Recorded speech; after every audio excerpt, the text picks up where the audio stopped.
the day of the tornado, you were showing, from what I understand, you were showing a client some property on the Burncoat area? Up in Brattle, Brattle. Brattle, yeah, Brattle Street. Brattle Street. What was the weather like that day? Do you recall anything? Well, I don't think it was a bad day. It was very hot and heavy, hot day. It was a hot, well, I don't know how would you express that, but hot, Humid. humid. Yeah. That's the kind of day it was. Now, were there any sirens, any warnings? Did you guys get any warning that a tornado was coming? I don't. No, I didn't. I was not aware of what it was, what was happening, except I knew when I was on Brattle Street, about not far from St. George's Church. It's near the beginning. It's not far up Brattle, so you could swing into their parking lot and swing around and get up and get down again. You don't have to go all the way up the top of the hill. But when I was going up there to meet some people to see a house which was way at the tippity top of Brattle Street, of the hill part of it, going up before it leveled off a little. And I think on the radio there was some discussion by a weatherman or two that it was kind of the clouds in the sky. There might be some bad weather or something, but I don't think there was any much thought at first about this. But then, when I got up about St. George's Church, or what? No, St. George's wasn't there then. Yes, you're right. That's what You you said said. St. George. Yeah. But into that area of it, where there wasn't a large home that the church bought for their property. So, where am I going with this? I, I, I pulled over because it began to get windy, quite windy, and I mean windy. And I ducked under the dashboard because it was scary windy. And yeah, going about the first, where I pulled over the side of the road, was about where St. George's is now. If you go up there, and it's nearer the beginning than the end, as I picture it. And it was blowing like hell. And when I came out from underneath the hood, there was someone's property that used to be on the side of the road on a foundation in the middle of Brattle Street. So like a house or a garage? I think it was part of a house. And Just sitting in the middle of the street. yes, oh yeah, I picked it up to look at. And there was other stuff further up Brattle Street, but I decided what I wanted to do. I had a family of 4 children and the wife over in Tatnick. And I said, I don't know what this is. The first tornado might have flushed through, but that isn't a northeastern storm. I said, I don't know what this is. I've got to find out what's going on with the family. That was my first aim was that. So I backed it, and now I look behind me, and there's a line of cars behind me. Brattle Street isn't a busy street, but there were maybe 6 or 7 behind me, but I maneuvered my way around them and got out of the area, went down over onto Park Avenue, someplace along there that was a drugstore or something of that sort. And I was looking for a telephone to call my wife and ask her what was going on in Chattanooga. And of course, she wanted to know why I was asking that kind of question. And, but anyway, she said, the sun's out, it's beautiful. And, okay, I said, well, I've just had an experience, and it was what it was and what was going on around me. And it was a fire, and I mean a doozy of a fire. And all I could think of, and this, well, there was a fire, and but I'm sure I would never have been able to help anything in that situation. I'm sure, as a matter of fact, probably I would have run into some police and fire people. Right. And so consequently, that was it. And I worked my way over to Chattanooga, where my family was. And my wife was telling the truth. It was startling. And of course, all the time this was going on, even though I had phoned my wife and she said the sun is out and we're all fine and the kids are playing in the backyard or whatever what the conversation was, which I don't totally remember. My first priority was to see for myself the four kids. And when I finally swung in and got to Chattanooga, where I lived, my wife was listening now to what was really going on. I don't know. I can't remember. It isn't that I didn't.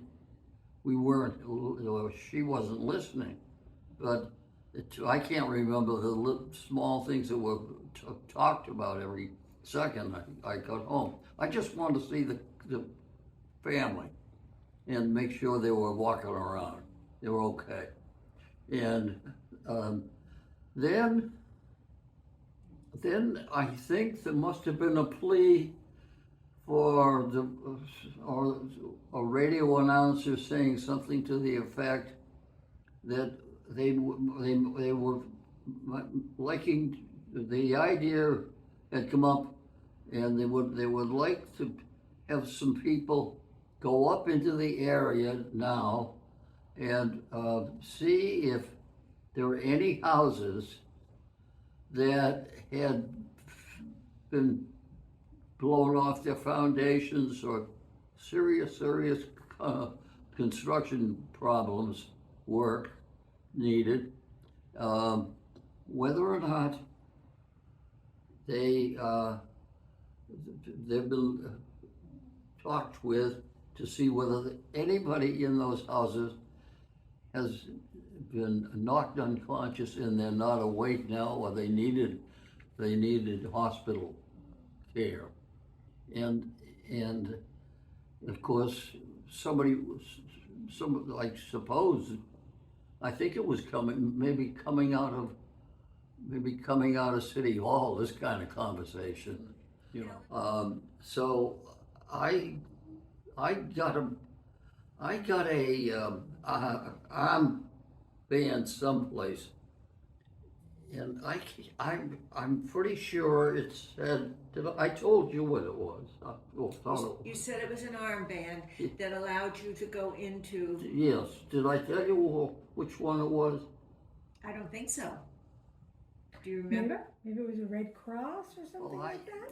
that's when I think it might.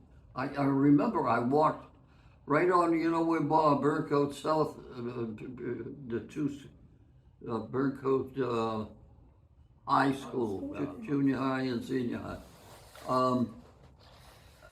I must have just walked in, and I even if the people that were placed there by authorities weren't knowledgeable of who I was, and I think that their band would have. I had no trouble getting on the going up the first hill near the school, where the schools were to eventually be. To get up into the area to help, and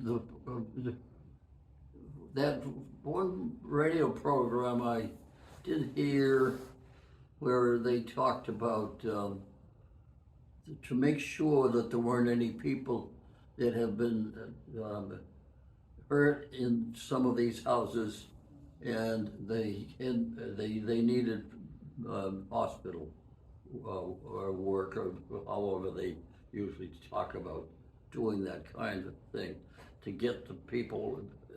So what I noticed is that one thing that I didn't mention to you, Sue, but when I got into going up to the top of the hill, beyond the first 4 or 5 streets on Burncoat's right. Well, yes, but I went into, I knew a lot of people. You know, I grew up as a little boy. I pitched baseball for Adams Square School. I might have been, I had somewhat of a profile. And so,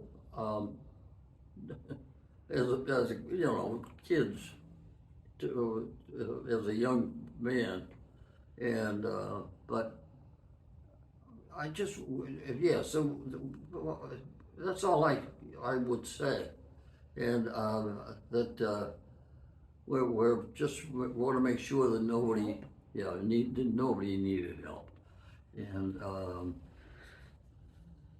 so and it was this wasn't a big series of times between the first series of steps that I thought of to do, and the first thing I wanted to do was make sure my family was all right, and then I vacated that situation and went out and did what I did. Yeah. Well, when I first got into the area, when I got up around Thorndike, or a little bit up in a couple of streets, there were a lot of some neighbors, and I knew some of the people quite well, actually, and said what I was doing, and I had a band, so it became you could tell it was I was volunteering, and I told him what I was hoping not to find, but to make sure that I wouldn't hopefully overlook anybody, and that kind of thing, and it was scary because you're in a different state of emotional well-being yourself. All of a sudden, you're seeing the city that you remember that morning, driving it through to get up to Holden or whatever you were doing, and now it's in some parts of it are in trouble, and so those things were kind of scary, and they placed you under a certain amount of stress. um, I had become somewhat used to it to some degree, not constantly used to it, but um, and that was my introduction to what was what what that, what was going on and what the tornado had done. And of course, by the time I can get through talking about it, the tornado's already down in Boston, you know, which is very common amongst people that within the kind of work that I did was to sell real estate and do or lease buildings or something of that sort. But the then all of a sudden I became and I knew that certain people might live in this area, but I never knew whether they lived in that house or one away over there on the other side of the area in another house. But because when I was rapping on the doors, consequently, I would meet people and they would say, "Hey, Dave, what are you doing?" You know, that kind of thing. But it was an experience but you could see one thing I was talking about a little while ago, shock.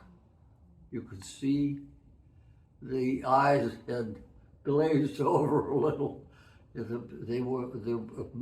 lot of the people were standing and talking with neighbors that they recognized, but they weren't the frisky young people that I knew.